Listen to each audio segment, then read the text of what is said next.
మరి ఈ యొక్క నెల మనం విడుదల గురించి నేర్చుకుంటున్నాం. మన దేవుడు మనల్ని విడిపించువాడు. ఎలాంటి పరిస్థితి, చాలామంది అంటారు ఏమండి విడుదల రావడం కష్టం, తాగుబోతులు విడుదల రావడం కష్టం, ఆర్థిక ఇబ్బందులు విడుదల రావడం కష్టం, లేకపోతే ఒక అనారోగ్యం, ఉదాహరణకు డయాబెటీస్, షుగర్ వచ్చిందంటే అది విడుదల రావటం కష్టం అండి, ఇంకా అది వచ్చిన తర్వాత పోదు. అలాగే క్యాన్సర్ వచ్చిందంటే అది ఇంకా పోవడం అని ఎక్కడో అది వదలదు, అది పెరిగిపోతానే ఉంటుంది. కాబట్టి కొన్ని రోగాలకి విడుదల లేదు అని లోకం చెప్తుంది. లోకంలో వాళ్ళకున్న ఎక్స్పీరియన్స్ని బట్టి, వాళ్ళు చూసిన విధానాన్ని బట్టి వాళ్ళు చెప్తున్నారు. కానీ మన ప్రభు అయితే ఆయన విడిపించగలిగిన దేవుడు. దేవునికి స్తోత్రాలు చెల్లిద్దాం. కాబట్టి ప్రభువులో డెలివరెన్స్ ఉంది, ఆ విడుదల ఉందన్న విషయం ఎవ్వరు మర్చిపోకూడదు. దేవుని బిడ్డలమైన మనం, అది ఎటువంటి రోగమైనా, ఎటువంటి వ్యాధి అయినా, ఎటువంటి సమస్య అయినా, ఒకవేళ మానవులు బాగు చేయలేని కార్యమైనా మన ప్రభువు, మన యేసయ్య వాటి నుంచి మనకు విడుదల కలుగ చేయగలరు. దేవునికి స్తోత్రాలు చెల్లిద్దాం. కాబట్టి మనం మూలవాక్యం ఎప్పుడు చదువుకుంటే యెషయా గ్రంథం 61వ అధ్యాయము 1వ వచనం చూద్దాం. యెషయా గ్రంథం 61వ అధ్యాయం 1వ వచనం. బైబిల్ ఉన్న వారు అందరూ తెరవండి. యెషయా గ్రంథం 61వ అధ్యాయం 1వ వచనం. ప్రభువుకు యెహోవా ఆత్మ, యెషయా యేసు ప్రభు వారి గురించి ప్రవచనం చెప్తూ ఉన్నాడు. ప్రభువుకు యెహోవా ఆత్మ నా మీదకి వచ్చి ఉన్నది, దీనులకు సువర్తమానము ప్రకటించుటకు యెహోవా నన్ను అభిషేకించను, నలిగిన హృదయము గలవారిని దృఢపరచుటకును, చెరలోనున్న వారికి విడుదలను, బంధింపబడిన వారికి విముక్తి ప్రకటించడానికి ప్రభువారిని, లోకానికి యేసు ప్రభువారిని మరి పంపించారు. దానికి స్తోత్రాలు చెల్లిద్దాం. చెరలోనున్న వారికి విడుదల. అపవాది అనేక సార్లు మనలను చెరలో పెడతా ఉంటాడు. కాబట్టి విడిపించగలిగింది ఎవరయ్యా అంటే మన ప్రభు అయిన యేసుక్రీస్తు ఒక్కరే. దేవునికి స్తోత్రాలు చెల్లిద్దాం.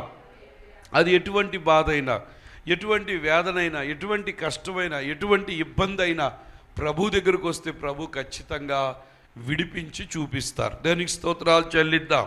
చూడండి, ఈరోజు వాక్యం ఒకటి, మరి కీర్తన గ్రంథం 107వ కీర్తన 6వ చరణం చూద్దాం. 107వ కీర్తన 6వ చరణం. 107వ కీర్తన 6వ చరణం మనం చదువుదాం. వారు కష్టకాలమందు యెహోవాకు మొర్రపెట్టిరి, ఆయన వారి ఆపదలో నుండి వారిని విడిపించెను. దేవునికి స్తోత్రాలు చెల్లిద్దాం. కష్టకాలంలో ఎవరికి మొరపెట్టారంట? దేవుడికి మొరపెట్టారు. దేవుని బిడ్డలమైన మనం మన కష్టాలన్నీ కూడా ఎవరికి మనం చెప్పుకోవాలి? దేవుడికి. విడిపించే ఆయనకే చెప్పాలి. చాలాసార్లు మానవరీతిగా మనం మనుషులకి చెప్తూ ఉంటాం, మనుషులు విడిపిస్తారేమోనని ఆలోచిస్తాం. కానీ 60వ కీర్తనలో ఉంటుంది, మనుషుల సహాయము వ్యర్థము అని రాయబడింది. 60వ కీర్తన చివరిలో ఉంటుంది. కాబట్టి మనుషుల సహాయం ఏంటంట? వ్యర్థం. ఏ మనుషుడు కూడా ఒక మనిషిని సన్మార్గంలో ప్రవర్తింప చేయుట నరుల వశములో లేనే లేదు. ఒక మనిషిని మార్చడం మనిషి చేతిలో లేదు. కాబట్టి ఒక మనిషికి విడుదల ప్రకటించాలి అంటే ప్రభు తప్ప ఇంకెవ్వరు కూడా లేరు. ఆ రాతి హృదయాలను తీసి మాంస హృదయాలను ఇవ్వగలిగిన దానికి స్తోత్రాలు చెల్లిద్దాం. హల్లెలూయా. చూసారా, మనిషి పరిస్థితి ఏంటిదంటే ఎప్పుడు మనిషి స్వభావం అలాంటిదన్నమాట. ఆమె చనిపోతాడు, ఆమెకు సజెషను, అలా వేసుకో, అలా చేసుకో అని చెప్తా, ఆమెతో మాట్లాడతా, ఆ వీడియో తీస్తా. ఆమెను ఏం చేశాడు, ఆఖరికి కళ్ళెదురుగానే చనిపోతుంటే మనోడు అలా చూస్తూ ఉన్నాడంట. దేవునికి స్తోత్రాలు చెల్లిద్దాం. హల్లెలూయా. కాబట్టి ప్రియమైన దేవుని బిడ్డలారా, కష్టకాలంలో మనం ఎవరికి మొరపెట్టాలి? దేవునికే మొరపెట్టాలి. విడుదలిచ్చే యేసయ్యకే మనం మొరపెట్టాలి. జనరల్గా మనం ఏం చేస్తామంటే మన కష్టాలన్నీ మనుషులకు చెప్తూ ఉంటాం. చెప్తే ఒకవేళ వాళ్ళు ఏమైనా సహాయం చేయాలి, ఒకవేళ చేయొచ్చు. ఒకవేళ నీ కష్టాలు విని వాళ్ళు నీ కష్టమంతా తీర్చే సహాయం చేయరు. వాళ్ళకున్న స్తోమతను బట్టి ఏదో కొద్దో గొప్ప చేస్తారు. అదే ప్రభువుకే చెప్పుకుంటే ఆ చేసింది వాళ్ళు ఒక ఎంతమందికి బతికేంతకాలం చెప్పుకుంటారు. అదే ప్రభు చేసడం ఎవరికి చెప్పడు. దేవునికి స్తోత్రాలు చెల్లిద్దాం. కాబట్టి మనం ఏం చేయాలి? ప్రభుకే చెప్పాలి ప్రతి విషయం కూడా. కష్టకాలం ఎవరికి మొర పెట్టాలంట? దేవునికి. ఇశ్రాయేలు ఐగుప్తు దేశంలో వాళ్ళకి ఎంత కష్టం అంటే ఫరో మామూలుగా హింసించట్ల వాళ్ళని. మట్టి వాళ్ళే తెచ్చుకోవాలి, వాళ్ళే ఇటుకలు చేయాలి, ఇచ్చిన టార్గెట్ పూర్తి చేయాలి, భయంకరమైన బానిసత్వంలో ఉన్నారు. ఆ కష్టంలో ఎవరికి మొర్ర పెట్టారు వాళ్ళు? దేవునికి మొర్ర పెడితే దేవుడు ఆయనకు సహాయం చేశాడు, విడిపించాడు. అసలు ఫరో చేతిలోంచి ఇశ్రాయేలు విడిపించడం అనేది ఎవ్వరి వల్ల కాదు, కానీ దేవాది దేవుడు కల్పించుకుని ఫరో చేతిలోంచి ఆయన విడిపించాడు. దేవునికి స్తోత్రాలు చెల్లిద్దాం. అలాగే సాతాను బంధకం కింద ఉన్న మనలను కూడా విడిపించేవాళ్ళు ఎవరు కూడా లేరు, ఎవ్వరు లేరు. అపరాధం మరణం నుంచి విడిపించగలిగిన వారు ఎవరు కూడా లేరు. కానీ యేసయ్య ఏం చేశాడో తెలుసా? నరరూపిదారిగా తండ్రితో కూడా ఉండడం భాగ్యమని ఎంచుకోకుండా మన కొరకు ఈ లోకానికి వచ్చింది. ఎందుకో తెలుసా? నీకు విడుదల ఇవ్వటానికే. దేవునికి స్తోత్రాలు చెల్లిద్దాం. ఒకవేళ ఈరోజు ఎటువంటి బాధతో నువ్వు ఉన్నావో, ఎటువంటి కష్టంతో నువ్వు ఉన్నావో, ఎటువంటి ఇబ్బందితో నువ్వు ఉన్నావో, అయ్యో నాకు విడుదల రాదా, నా జీవితం ఇంతేనా, ఎవరు నన్ను విడిపించేవాళ్ళు ఎవరిని ఉంటే బాగుండని ఒకవేళ ఆ గాడిద కట్టబడిన గాడిదలాగా కట్టబడి నువ్వు ఉన్నావేమో, యేసు ప్రభువారు యెరూషలేముకు రావడం వల్ల గాడిదను విడిపించిన దేవుడు నిన్ను కూడా విడిపించగలడు. దేవునికి స్తోత్రాలు చెల్లిద్దాం. హల్లెలూయా, హల్లెలూయా. యేసయ్యతో పాటు గాడిద మీద కూడా పూలు చల్లించి గాడిదని కూడా జయోత్సాహంతో ఊరేగింపచేసిన ఆ యేసయ్య నిన్ను కూడా గాడిదకి మించిన వాడవు. ఆయన కుమారుడు కుమార్తెగా చేసిన యేసయ్య ప్రతి రోగము నుంచి నిన్ను విడిపించగలడు, ప్రతి వ్యాధి నుంచి నిన్ను విడిపించగలడు, ప్రతి చిక్కు నుంచి విడిపించగలడు, ప్రతి మానసిక ఒత్తిడి నుంచి విడిపించగలడు, ప్రతి ఆలోచన నుంచి విడిపించగలడు, ప్రతి పోరాటం నుంచి విడిపించగలడు. ఆయన విడిపించడానికే ఈ లోకానికి వచ్చాడు. హల్లెలూయా. కాబట్టి విడుదల మనం పొందగలం. పక్కన వాళ్ళు చెప్పండి, విడుదల పొందగలమని చెప్పండి. విడుదల పొందగలం. కొన్నిసార్లు అలాగే చిక్కుబడి ఉండడం కాదు, ప్రభు విడిపించగలరు ఎట్టి పరిస్థితులు. నమ్మేవాళ్ళు ఎంతమంది ఉన్నారు? దేవునికి స్తోత్రాలు చెప్పండి. పక్కన అడగండి, నమ్ముతున్నారు లేదని అడగండి ఒకసారి. ప్రభు విడిపించగలడా లేదా? విడిపించగలడు. ఆయన సర్వ శరీరులకు దేవుడు. ఆయనకు అసాధ్యమైంది ఏది కూడా ఈ లోకంలో ఏది లేదు. ఏదైనా చేయగలడు ఆయన. చాలాసార్లు మన బుర్రే పిచ్చి బుర్ర ప్రభు కార్యాలను గుర్తుపట్టలేక చాలాసార్లు ప్రభు కార్యాలు మనం పొందలేకపోతున్నాం. దేవునికి స్తోత్రాలు చెల్లిద్దాం. ఆయన వైపు చూచిన వారు ముఖాలంటే ఎప్పటికీ వెలిగించబడతాయి, ఎన్నటికీ లజ్జింపబడక సిగ్గుపరచడానికి రాలేదు, ప్రభు విడిపించడానికి వచ్చాడు. దేవునికి స్తోత్రాలు. ఆయన నిలబడి అమ్మా నేను చేయలేనులే, నా వల్ల కాదనడు. ఆయన ఏదైనా చేయగలడు. దేవునికి స్తోత్రాలు చెల్లిద్దాం. పక్కన చెప్పండి, ఏదైనా చేయగలడు, మీ కథ మొత్తం మార్చేస్తాడని చెప్పండి. హల్లెలూయా, హల్లెలూయా. చూడండి ఇక్కడ మారింది ఒకటి ఉదాహరణ చూపి. అపోస్తుల కార్యం 12వ అధ్యాయంలోకి రండి. ఆయన విడిపిస్తాడో లేదో చూద్దాం. అపోస్తుల కార్యం 12వ అధ్యాయం 1 నుంచి చదువుతున్న అందరూ కూడా బైబిల్ తెరవండి. చూడండి, అపోస్తుల కార్యం 12వ అధ్యాయం తీసారా? ఎవరు పాత మందులు ఎతుకుతున్నారు. అక్కడ నువ్వు ఎంత ఎతికినా రేపు కాదు కదా, 10 సంవత్సరాలు ఎతికినా అక్కడ కనపడదు నీకు. 12వ అధ్యాయం తెచ్చారు అందరూ. కొత్త నిబంధనలో ఉంటుంది అపోస్తులు. యాక్ట్స్ చాప్టర్ 12లోకి రండి. అపోస్తుల కార్యం 12వ అధ్యాయం. దాదాపు అదే కాలమందు రాజైన హేరోదు సంఘపు వారిలో కొందరిని బాధ పెట్టుటకు బలత్కారముగా పట్టుకొన్నాడు. దేవునికి స్తోత్రాలు చెల్లిద్దాం. హేరోదు సాతాను గడికి గుర్తుగా ఉన్నాడు. సాతాను యొక్క నైజం ఏంటంటే ఎవరిని పట్టుకుంటారు? సంఘంలో వారినే పట్టుకుంటాడు. సంఘానికి రానివ్వకుండా, సంఘంలో సాగనివ్వకుండా, సంఘాలు మార్చే విధముగా, లేకపోతే సంఘంలో ఎదగకుండా, సంఘం అంటే చాలా లెక్కలేనట్టుగా, దేవుని సన్నిధి అంటే చేసేది ఎవరో తెలుసా? అపవాది. దేవునికి స్తోత్రాలు చెల్లిద్దాం. అపవాది ఎవరిని పట్టుకుంటాడు? ప్రభు కొరకు జీవించే వాళ్ళనే పట్టుకుంటుంటాడు. సంఘములో వారిలో కొందరిని బాధ పెట్టడానికంట బలత్కారంగా పట్టుకున్నాడంట. అలాగే యోహాను సహోదరుడైన యాకోబుని ఖడ్గంతో చంపించాడంట. ఈయన ఒక హిస్టరీ చూస్తే నరహంతకుడుగా ఉన్నాడు. చంపడం ఆయనకి చాలా ఇష్టం, చంపించడం కూడా చాలా ఇష్టం, పట్టుకోవడం ఇష్టం హేరోదు రాజుకి. ఇది యూదులకి, మూడోది ఏంటంటే యూదులకి ఇష్టమైన కార్యం. ఎందుకు ఇవన్నీ చేస్తున్నారు? ఆ యొక్క ఇజ్రాయెల్ దేశంలో ఉన్న వాళ్ళకి యూదులకి అంటే చాలా ఇష్టమైన కార్యం అని వాళ్ళ ఇష్టాన్ని నెరవేర్చడానికి ఈ విధంగా చేస్తూ ఉన్నాడు. దేవునికి స్తోత్రాలు చెల్లిద్దాం. హల్లెలూయా. పేతురుని ఇష్టమైన కార్యమును తెలుసుకుని పేతురును కూడా పట్టుకున్నాడు. యాకోబును పట్టుకోవడం కాదు, ఎవరిని పట్టుకున్నాడు? ఇప్పుడు పేతురును కూడా పట్టుకున్నాను.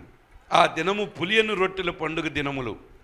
అతన్ని పట్టుకుని ఏం చేశాడు? చెరసాల్లో వేయించి పస్కా పండుగ అయిన పిమ్మట ప్రజల యొద్దకు అతని తేవలను ఉద్దేశించి అతని కావలియుండుటకు 4 చతుష్టముల సైనికులను అతనికి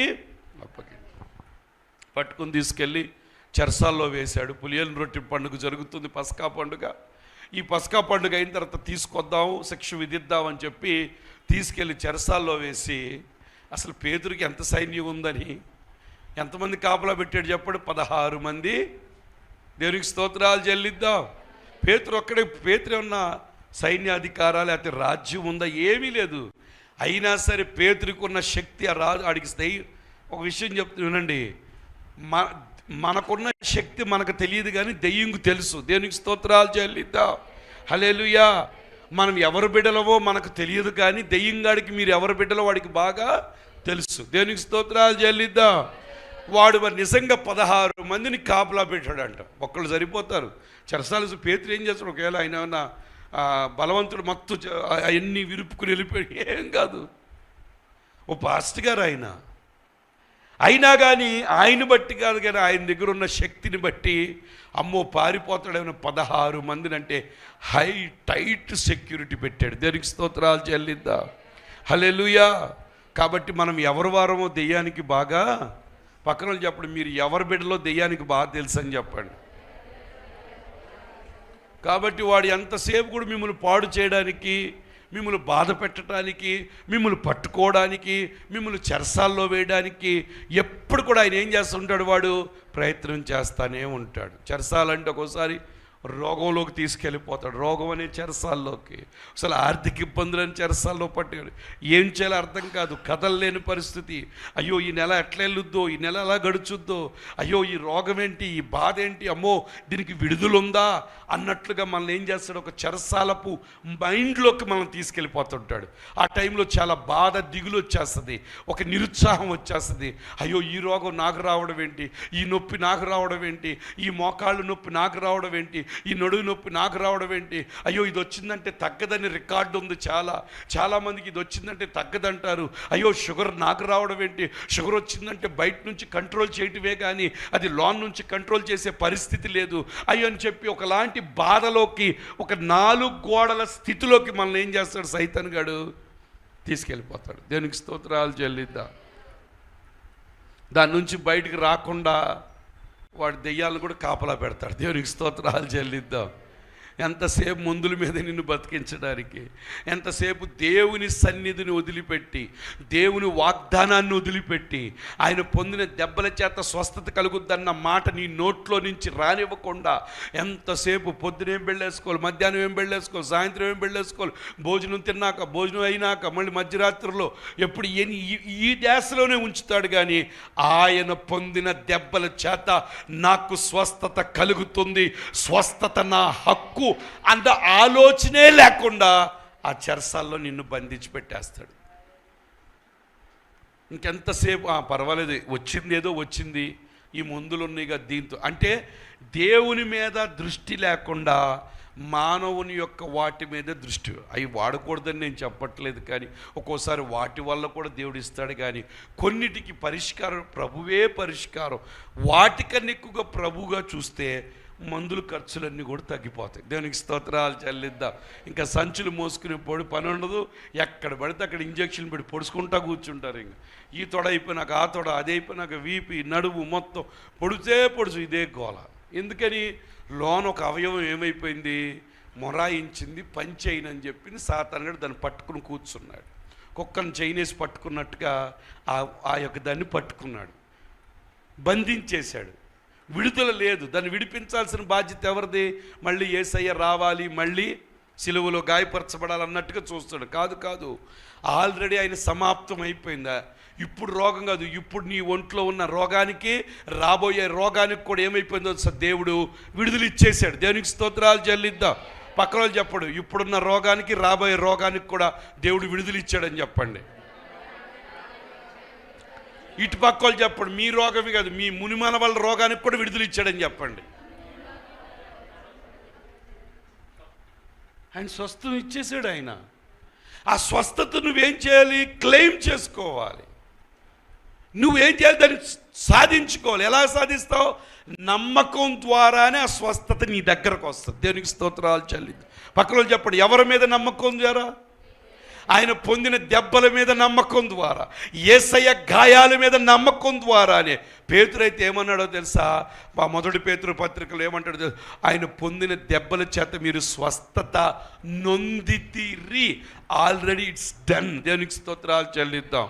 అంటే ఇప్పుడు ఇల్లీగల్గా ఆ రోగాన్ని నువ్వు భరిస్తూ ఉన్నావు, కానీ దేవుని దృష్టిలో నీ శరీరం ఎలాగుందో తెలుసా? రోగం లేని శరీరంగానే ఆయన చూస్తూ ఉన్నాడు. దేనికి స్తోత్రాలు చెల్లిద్దాం. ఇప్పుడు నీ కళ్ళు ఏది చూస్తానే అది ప్రాముఖ్యం. దేనికి స్తోత్రాలు. హగరెల్లి చూసినప్పుడు నీళ్లు కనపడలేదు, కానీ దేవుడు కళ్ళు తెరవగానే, మాట్లాడగానే ఏమైపోయింది? ఎక్కడైతే తిరిగిందో అక్కడే ఏం పుట్టింది? నీటి బొక్క పుట్టింది. దేనికి స్తోత్రాలు చెల్లిద్దాం. కాబట్టి నీ శరీరాన్ని, దీనికి మందు లేదు, ఈ రోగం ఇంతే, నా పరిస్థితి ఇంతే, నాకు విడుదల లేదు, డయాబెటీస్ వచ్చిందంటే ఆ రోగంతో మనం చచ్చిపోవాల్సిందే. ఆ రోగం మనల్ని కళ్ళు తినేస్తుంది, కిడ్నీలు తినేస్తుంది, లివర్లు తినేస్తుంది, ఇంకా ఈ జీవితం ఇంతే, మనం బయట నుంచి కంట్రోల్ చేసుకోవాల్సిందే అనే మైండ్ సెట్తో నువ్వు బ్రతికితే అలాగే నువ్వు బ్రతుకుతావు. కాదు, ఇది దేవుని మందిరం, ఇది దేవుని ఆలయం. అక్రమముగా, అన్యాయంగా నా శరీరంలోకి ఈ రోగం వచ్చింది, కాబట్టి దీనికి పరిష్కారం, దీనికి ఫుల్ స్టాప్ నేనే పెడతాను. కాబట్టి నేను నమ్ముతున్నాను, యేసయ్య పొందిన దెబ్బల చేత నాకు స్వస్థత పొందాను, కాబట్టి నేను ఆరోగ్యవంతుణ్ణి, నేను ఆరోగ్యవంతురాల్ని. ఏ రోగం నన్ను ఏమి చేయలేదు, విడుదల ఉంది. నా యేసయ్య నన్ను విడిపించాడు. 2026 సంవత్సరాల క్రితమే నాకు విడుదల ఉంది, విడుదల పొందాను అని నువ్వు నమ్మితే విడుదల నీ కళ్ళ ముందు కనపడుద్ది. హల్లెలూయా. అర్థమైన వాళ్ళు దేవునికి స్తోత్రాలు చెప్పండి. పక్కన వాళ్ళని అడగండి, అర్థమైందా అని అడగండి. హల్లెలూయా, హల్లెలూయా, హల్లెలూయా. ప్రభు చేయలేడా? ప్రభు చేస్తాడా? చేయలేడా? ప్రభు చేస్తాడా? చేయలేడా? ప్రభు విడిపిస్తాడా? విడిపించాడా? పక్కన హేరోదు పట్టుకున్నాడు, యేసయ్య పట్టుకున్నాడు అడగండి. ఒకసారి అడగండి, హేరోదు పట్టుకున్నాడా, యేసయ్య పట్టుకున్నాడు అడగండి. వాళ్ళు జవాబు ఏం చెప్తారు? ఎవరు పట్టుకున్నారు మిమ్మల్ని? మిమ్మల్ని యేసయ్య పట్టుకున్నాడు. యేసయ్య అరచేతుల్లో మిమ్మల్ని చిక్కుకున్నాడు. ఆయన మీ ఇంకోటి తెలుసా? ముదిమి వచ్చు వరకు చంకనెత్తి పెట్టుకున్నాడు. పక్కన చూడ ఒక మాట చెప్తాను, ఏమనుకోమాకండి. మిమ్మల్ని యేసయ్య ఎత్తుకున్నట్టుగా నాకు కనబడుతుంది అని చెప్పండి ఒకసారి. ఎవరు ఎత్తుకున్నారు మిమ్మల్ని? ఇశ్రాయేలు అన్న గ్రద్ద రెక్కల మీద మిమ్మల్ని మోసినట్లుగా నేను. కాబట్టి మీరు ఎవరి చంకలో ఉన్నారు? ఎవరి చంకలో? హేరోదు చంకలోనా? దేవునికి స్తోత్రాలు. నాకు ఒకటి చెప్పండి, మీ పిల్లవాడు మీ చంకలో ఉంటే ఎవరన్నా వచ్చి ఏమైనా చేయగలుగుతారా? చెప్పండి, చేస్తారా? ఎవరిని తీసుకెళ్తారా? వాడు మిమ్మల్ని పట్టుకున్నాడంటే దాని అర్థం ఏంటి? మీరు ఏం ఆలోచిస్తున్నారు? సాతానుగాడు చంకలోనే ఉన్నా, నా జీవితం ఇంతే, ఇంకా ఆడు నన్ను పాడు చేస్తాడు అన్న మైండ్ సెట్లోనే ఉంటున్నారు. నేను యేసయ్యతో ఉన్నాను, నేను యేసయ్య చంకలో నన్ను, అసలు నువ్వు ఎట్లా వచ్చావు ఈ రోగం నువ్వు నా ఒంట్లోకని. దానికి వ్యతిరేకంగా మనం మాట్లాడడం నేర్చుకోవాలి. ఎప్పుడు వ్యతిరేకంగా నువ్వు మాట్లాడతావో, వ్యతిరేకతల మధ్య దాని యొక్క ఏమంటారు బలం నిర్మూలమైపోద్ది. దానికి స్తోత్రాలు చెల్లిద్దాం. ఎప్పుడు కూడా నేను ఆరోగ్యవంతుడిని, దేవుడు నాకు ఆరోగ్యం ఇచ్చాడు, నేను కొవ్విన తోడవలే గంతులు వేస్తానని చెప్తుంటే రోగం ఎలా పాకుద్దది? దేవునికి స్తోత్రాలు చెల్లిద్దాం. ఎలా వ్యాప్తి చెందుద్ది? చెందదు. నిన్ను బలహీనం చేయదు. నువ్వు మాట్లాడే ప్రతి మాట నిన్ను బలపరుచుద్ది. ఎందుకంటే నువ్వు మాట్లాడే మాట మనుషుల మాట కాదు, దేవుని నోటలోంచి వచ్చిన మాట. ఆయన పొందిన దెబ్బల చేత నాకు స్వస్థత కలుగుతుంది. ఆయన మోకాల్లో గుజ్జు ఇవ్వగలిగిన దేవుడు, ఆ డిస్కులను బాగు చేయగలిగిన దేవుడు, వెన్నెముక క్రియేట్ చేసిన దేవుడు, వెన్నెముకను సెటరేట్ చేయగలడు. ఆయన చేయలేని కార్యం ఏది లేదు. ఒకవేళ డాక్టర్కి స్కానింగ్ తీస్తేనే, ఎంఆర్ఐ తీస్తేనే రోగం ఎక్కడుందో తెలుసు. యేసయ్యకి ఏమి చేయకుండానే ఏదైనా ఆయన సెట్ చేయగలిగిన దేవుడు, ఏదైనా సహాయం చేయగలిగిన దేవుడు. ఆయన హస్తము ద్వారా, ఆయన చూపు ద్వారా, ఆయన మాట ద్వారా స్వస్థత. హల్లెలూయా. శతాధిపతి అన్నాడు, నా ఇంట్లో కూడా నువ్వు రావక్కర్లేదు, మాట చెప్తే. ఆయన మాట ఏమైందో తెలుసా? దేనికి స్తోత్రాలు చెల్లిద్దాం. హల్లెలూయా. విడిపించగలడు. 16 మందిని కాపలా పెట్టాడు. నేను అనుకున్నాను పేతురు పెద్ద రౌడీ కాదు, లేకపోతే పెద్ద గోండా కాదు, 16 మందిని కాపలా ఎందుకు పెట్టాడు? నాకు అనిపించింది పేతురుని బట్టి కాదు, పేతురులో ఉన్న శక్తి హేరోదు గాడికి తెలుసు, అందుకే 16 మంది కాపలా. దేవునికి స్తోత్రాలు చెల్లి. పక్కన వాళ్ళు ఇంకా చూసి మీకు చాలామంది కాపలా ఉన్నట్టు అనిపిస్తుంది అని అడగ చెప్పండి. కనబడుతున్నారు. దేవునికి స్తోత్రాలు చెల్లిద్దాం. హల్లెలూయా. అమ్మా నీకు చాలా కాపలా పెట్టాడు. దేవునికి స్తోత్రం. హల్లెలూయా. హల్లెలూయా.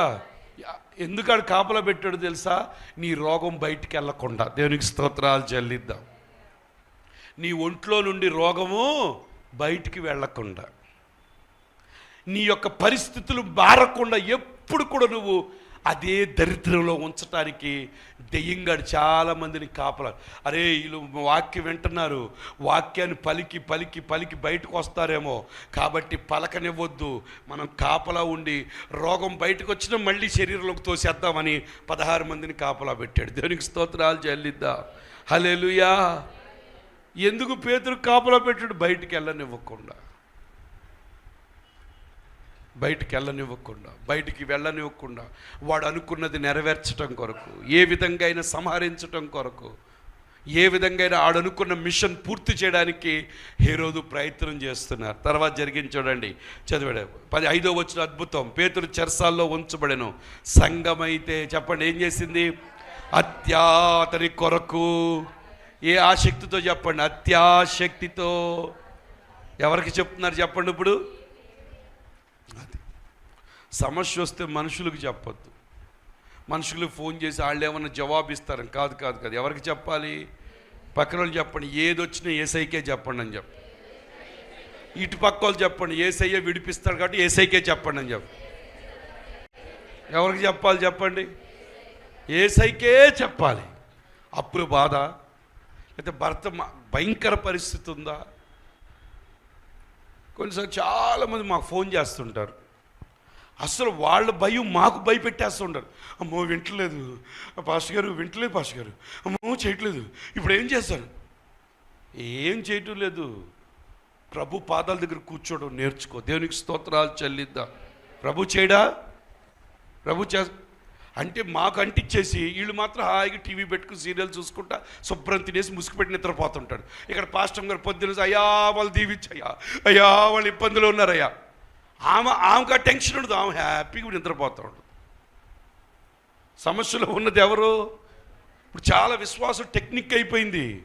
పాస్టర్ గారికి అంటించేసి వాళ్ళు మాత్రం ఏం పట్టినట్టు వాళ్ళు చేస్తుంటారు. ఏం పని, మా పాస్టర్ గారు ఎప్పుడు 5 గంటలు వేసి ఆవో చేస్తాడు, మన మాత్రం హాయిగా. కొంతమంది ఫోన్ ఆన్ చేసుకుని గుర్రు పెట్టి నిద్రపోతున్నారు. దేనికి స్తోత్రాలు చెల్లిద్దాం. ఉన్నారు చాలామంది. పాస్టర్ గారు పాపం అందరు లైన్లో ఉన్నారు, వాక్యం చదువుతా చక్కగా అమ్మా అది అంటే వాళ్ళు చేసుకుంటారు. ఇప్పుడు మేమట్ట నిద్రపోవడానికి లేదు. చాలామంది ఫోన్ చేసి అమ్మ అది అయిపోయింది, అమ్మ ఈరోజు రాలేదమ్మా అది చేశాడు. నేనంట నువ్వు మాకు చెప్పటం కదా, ఎవరికి చెప్పాలి? నువ్వు మేము ప్రార్థన చేస్తాం. సమస్యలో ఉన్నది ఎవరు? కాబట్టి నువ్వేం చేయాలి? ప్రభు దగ్గర మొరపెట్టు. ప్రభు చేయడా? నీ దేవుడి మీద నీకు నమ్మకం లేదా? నీ యేసయ్య నీకు సహాయం చేయడా? చేస్తాడు. ప్రభు యొక్క హస్తాన్ని రుచి చూడటం నేర్చుకో. ప్రభు యొక్క సన్నిధిని అనుభవించడం నేర్చుకో. ఆ కన్నీరు, ఆ దుఃఖం, ఆ ఏడుపు ప్రభు దగ్గరే పెట్టు. ప్రభు అద్భుతం చేసి చూపిస్తాడు. నిన్ను ప్రభువులో కట్టుకోవటం నేర్చుకో. ప్రభు అనే క్రీస్తు అనే బండ మీద నువ్వు నిలబడటం నేర్చుకో. ఎవరు నిన్ను కదపలేరు. దేవునికి స్తోత్రాలు చెల్లిద్దాం. వేరే వాళ్ళ మీద నువ్వు నిలబడ్డావా నువ్వు కూలిపోతావు. ప్రభు మీద కట్టడం నేర్చుకోవాలి. దేవునికి స్తోత్రాలు చెల్లిద్దాం. వీళ్ళ సంఘం అంతా ఏం చేస్తుంది అసలు ప్రభు దగ్గర ప్రార్థించాడు, చెప్పడం ఎందుకు విడుదల కొరకు కష్టకాలంలో ఉన్నారు. పేతురు ఫస్ట్ పాస్టర్ గారు, ఆయన ఆదిమ సంఘం ఒక కాపరి, ఆయన పెద్ద సంఘానికి కాపరి. ఆయన తీసుకెళ్ళి వాడు చంపాలని ఆలోచన ఇచ్చి పెట్టాడు. అయినా ఏం చేయాలి, ప్రభు అలాగే ప్రార్థన చేస్తున్నారు. అయ్యో ఏంటి పేతురు పరిస్థితి, అయ్యో మా అయ్యగారి పరిస్థితి అని వాళ్ళంతా ఎంత ఆసక్తి అంటే, పక్కన వాళ్ళు చెప్పండి, మీ ఆసక్తిని బట్టే కార్యాలు ఉంటాయని చెప్పండి. అంతే కదా, మన ఆసక్తిని బట్టే, నీ ఆశను బట్టే నీకు వడ్డిస్తారు, నీ ఆశను బట్టే నువ్వు పనిచేస్తావు. నీ ఆసక్తి చాలా అవసరం. నాకేం పర్వాలేదంటే నువ్వు మందిరం కూడా చాలామంది ఎక్కటి కూర్చున్నారా, వాళ్ళకి ఆసక్తి లేదు. వాళ్ళకి ఏంటంటే వాళ్ళ కష్టం మీద ఆసక్తి, వాళ్ళ కష్టమే, మా కష్టమే మమ్మల్ని పై చాలా పిచ్చిలో ఉన్నారు. అపవాది హేరోదు వాళ్ళని పట్టుకుని ఒక బంధకంలో పెట్టింది. వాళ్ళ కష్టం వల్ల వాళ్ళు పైకి రారు, యెహోవా అనుగ్రహం వల్ల వాళ్ళు పైకి వస్తారు. ఆ అనుగ్రహం ఎక్కడ దొరుకుద్ది? దేవుని సన్నిధిలో దొరుకుద్ది. దేవునికి స్తోత్రాలు చెల్లిద్దాం. హల్లెలూయా, హల్లెలూయా. దేవుని అనుగ్రహం కొరకు పోరాడాలి. ఆసక్తులు వీళ్ళు దేవుని అనుగ్రహం కొరకు, అయ్యా మా వల్ల కాదు, రాజుకు మేము చెప్పలేము, వాడి రికార్డు చూస్తే నరహంతకుడయ్యా, యాకోబును చంపించాడు, ఇది యూదులకు ఇష్టమైన కార్యమని కావాలని మమ్మల్ని పట్టుకుని చెరసాల్లో వేస్తున్నాడు, మేమేం చేయలేము నాయన అని ప్రభువుకు చెప్పడం ప్రారంభించారు. చూడండి, ప్రభువు చెప్పగానే జరిగింది ఏంటో తెలుసా? హేరోదు అతని వెలుపులకు తీసుకురావాలని ఉండగా ఆ రాత్రి పేతురు 2 సంఖ్యల్లో బంధింపబడి 2 సైనికుల మధ్య నిద్రించాడు. మరియు కావలివారు తలుపులు ఎదుట చెరసాలు కాచుకొని ఉన్నారు, బయటికి వెళ్ళనివ్వకుండా చాలా జాగ్రత్తగా ఉన్నారు. ఇదిగో ప్రభు దూత అతని దగ్గరికి వచ్చాను. దేవునికి స్తోత్రాలు చెల్లిద్దాం. హల్లెలూయా. ఎప్పుడైతే ప్రభువు విడుదల గ్యారంటీ, దేవునికి స్తోత్రాలు చెల్లిద్దాం. పక్కన చెప్పండి, ప్రభువుకు చెప్తే విడుదల గ్యారంటీ అని చెప్పండి. హల్లెలూయా. సంఘం చెప్పింది, చెప్పగానే ఎక్కడి నుంచి సహాయం వచ్చింది? ఎక్కడి నుంచి సహాయం వచ్చింది? ప్రభు దగ్గర నుంచి. ఎవరు వచ్చారు? మానవుడు లోనికి వెళ్ళలేడు, ఒక్క పురుగు కూడా లోనికి టైట్ సెక్యూరిటీ మధ్య ఉన్నాడు. కానీ ఏ సెక్యూరిటీని అపవాదిగాడు ఎంత టైట్ చేసినా ప్రభు శక్తిని ఆపే దమ్ము వాడికి లేదు. ప్రభు వైపు నువ్వు చూస్తే ఖచ్చితంగా నీ జీవితానికి విడుదల దొరుకుతుంది. వెంటనే దూత వచ్చేసిందంట. దేవునికి స్తోత్రాలు. హల్లెలూయా. పక్కన ప్రభు శక్తిని ఆపే దమ్ము సైతాన్ గడికి లేదని చెప్పండి. ఆ గదిలో వెలుగు ప్రకాశించను. దూత పేతురును పక్కకి తట్టి త్వరగా లెమ్మని చెప్పాను. అతను లేవగా సంకెళ్ళు అతని చేతి నుంచి ఏమైపోయినాయి అంట? ఊడిపడిపోయినాయి. దేవునికి స్తోత్రాలు చెల్లిద్దాం. చూసారా, దూత వచ్చింది, విడుదల వచ్చింది. దేవునికి స్తోత్రాలు చెల్లిద్దాం. పక్కన చూడు, ప్రార్థించండి, దూత వస్తుంది, విడిపిస్తుంది అని చెప్పండి. అప్పుడు వరకు మనోడు సంఖ్యలు వేసి పడుకోబెట్టారు. మనోడు లేచి నుంచోగానే ఏమైపోయింది చెప్పండి పేతురు గారికి? వెంటనే సంఖ్యలు ఎవరు తీయకుండానే ఊడిపోయారు. సాతానుగాడు ఎన్ని బంధకాలు వేసుకున్నా దేవుని సన్నిధి ముందు, దేవుని శక్తి ముందు, యేసయ్య శక్తి ముందు ఏ సంఖ్యలు, ఏ రోగం కూడా ఆగటాన్ని ఉండదు అసలు. అవి తెగి పడిపోవాల్సింది. దేవునికి స్తోత్రాలు చేయాలి. ఒంటి మీద నుంచి అలా రాలిపోయినాయి అంట. పక్కన వాళ్ళని చూసి మీ మీద నుంచి రోగాలు రాలిపోయినట్టు నాకు కనబడుతుందని చెప్పండి.